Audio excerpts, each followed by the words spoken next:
Hi, Certified Arborist, World Champion Tree Climber Mark Chisholm here with your STIHL Arborist Pro Tip. Today we're going to talk about throw lines.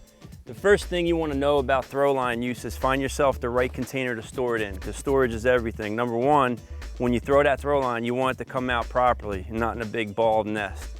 Number two, when you want to store it to rethrow it, you need a nice wide opening that stands up tall like this one does. And that's the first part of it. Number two, you got to pick a technique that works well for you and your situation. I like to have two techniques that I can use for me personally, because number one, my go-to situation would be to stand further back from the canopy and throw really high into a tall tree. For that technique, I make a little slip knot just above waist high and gives me a nice pendulum, which means I can get a lot of speed on that throw line to get it started.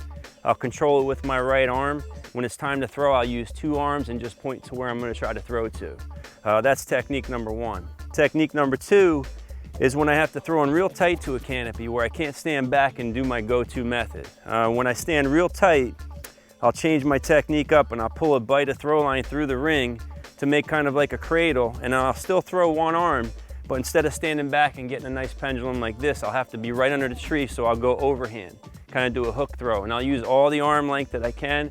I'll throw it as high as I can. I can get pretty good height. It's a little less than the other technique, but for that situation, you're limited. So let's see how it works.